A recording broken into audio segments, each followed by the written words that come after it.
नमस्कार साथियों। ये जो हमारा स्क्रीन पे चल रहा हुआ एलजी पैकेज का जो एक वीडियो है, इस एलजी पैकेज के जो वायरिंग डायग्राम होता है उसके बारे में हम जानने का प्रयास करेंगे। और वायरिंग डायग्राम के पहले एपिसोड में हम इलेक्ट्रिकल जो हमारा कंपोनेंट होता है, जो एलजी पैकेज के वायरिंग डायग्राम में कनेक्ट होता है, उसका हम एनिमेशन देखेंगे।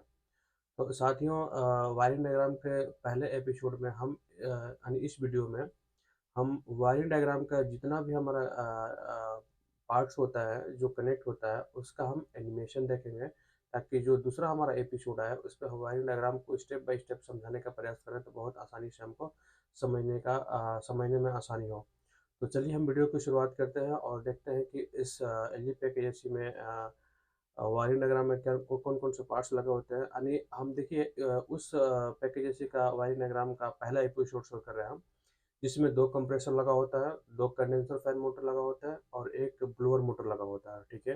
हालाँकि इसमें हीटर का कनेक्शन अभी मैं नहीं कर रहा हूँ। हीटर का कनेक्शन मैं दूसरे एपिसोड अगले स्टेप में करूँगा एपिसोड में। तो मैं अभी इसमें हीटर का कनेक्शन नहीं है, ठीक है। तो ये विदाउट हीटर का हमारा एलजी पैकेज का वायरिंग डायग्राम का जो हमारा इलेक्ट्रिकल पार्ट्स का जो है उसका एनिमेशन देखने को मिलेगा, और इसमें विदाउट हीटर है, ठीक है। तो चलिए हम वीडियो की शुरुआत करते हैं।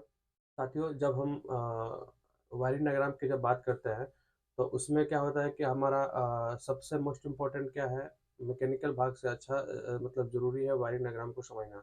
तो सबसे पहले हमारा आता है पावर सप्लाई। पावर सप्लाई 380 भी हो सकती है, 220 भी हो सकती है। तो मैं इसमें 220 की हम सप्लाई के बारे में जानेंगे। जो हमारा एक एमसीसी भी होता है, जो मेन ब्रेकर होता है, वहाँ से सप्लाई होता है तो हमारा टर्मिनल पे जाता है, जो मशीन के अंदर बॉक्स बॉक्स के अंदर लगा होता है। वो टर्मिनल आपको ऐसे दिखेगा, आपको यानी 3 पोल में, और इस तरह का ब्लैक दिखेगा। उसके बाद आता है हमारा कंप्रेसर 1। 2 कंप्रेसर है तो कंप्रेसर 1 होगा। स्क्रॉल कंप्रेसर लगा होता है और वो स्क्रॉल कंप्रेसर आपको दिखने में ऐसा दिखेगा। एलआरए डिफरेंट हो सकता है। 220 वोल्टेज है, 3 फेज है। कंप्रेसर 2 आता है। दोनों कंप्रेसर लगभग सेम होते हैं, सेम कैपेसिटी का होता है, सेम एलआरए का होता है। हमारा दूसरा कंप्रेसर भी स्क्रॉल कंप्रेसर होता है। उसके बाद आता है हमारा मैग्नेटिक कॉन्ट्रैक्टर। कंप्रेसर 1 का जो हमारा मैग्नेटिक कॉन्ट्रैक्टर है वो अगर एलएस ब्रांड का लगा हुआ है, 3 4 220 वोल्टेज कॉइल का है, तो आपको दिखने में ऐसा दिखेगा। उसके बाद आता है कॉन्ट्रैक्टर 2। दूसरे कंप्रेसर के लिए भी हमको कॉन्ट्रैक्टर चाहिए। अगर वो भी एलएस का लगा हुआ है 3 पोल में, तो वो आपको ऐसे दिखेगा। उसके बाद हमारा आता है कंडेंसर फैन 1। 2 कंडेंसर फैन है, तो एक कंडेंसर फैन 2। तो एक कंडेंसर, हालांकि पैकेज से कंडेंसर फैन को मैं यहाँ पे नहीं शो किया हूँ, दूसरा मोटर शो किया हूँ, तो आप समझ सकते हैं कि कौन सा मोटर है। और ये उसके बाद हमारा आता है कंडेंसर फैन 2। ये सिंगल फेस का होता है, ये 3 फेस का नहीं होता। उसके बाद आता है हमारा ब्लोअर मोटर का कॉन्टैक्टर। अगर वो भी एलएस ब्रांड का है तो वो आपको दिखने में ऐसा दिखेगा। वो भी हालांकि ब्लोअर मोटर 3 फेस का होता है, ठीक है। और इसका भी क्वाल 220 होता है। उसके बाद हमारा आता है blower motor. Blower motor different HP के हो सकते हैं, 3 फेस का है। तो ब्लोअर मोटर आपको दिखने में कुछ ऐसा दिखेगा, जिसमें आपको पुली और बेल्ट लगा होता है। उसके बाद आता है हमारा पावर रिले, जो सर्किट 1 के कंडेंसर फैन का सप्लाई को आउटपुट करता है, और वो पावर रिले आपको दिखने में ऐसा दिखेगा, जिसमें 6 पिन होते हैं, 1 0 और 2 3, 2 3 और 4 6। उसके बाद आता है हमारा टीवी, यानी 2 ऐसे जो ब्रैकेट है, इसको हम बोलते हैं टीवी टर्मिनल ब्लॉक, जिसमें 1 और 2 नंबर का हमारा नंबरिंग होती है, और दूसरे में हमारा 3 और 4 का नंबरिंग होता है। अब उसके बाद आता है हमारा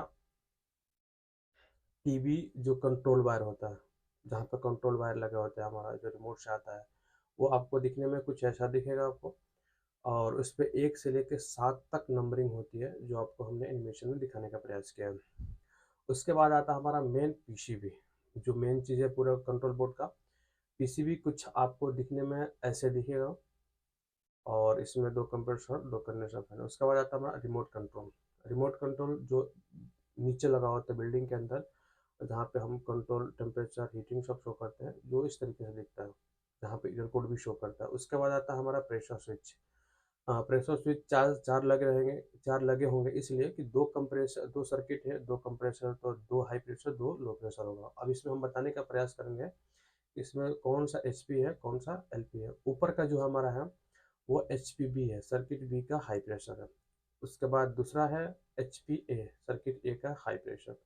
उसके बाद तीसरा है LPB सर्किट बी का लो प्रेशर। उसके बाद चौथा है LPA सर्किट सर्किट ए का लो प्रेशर।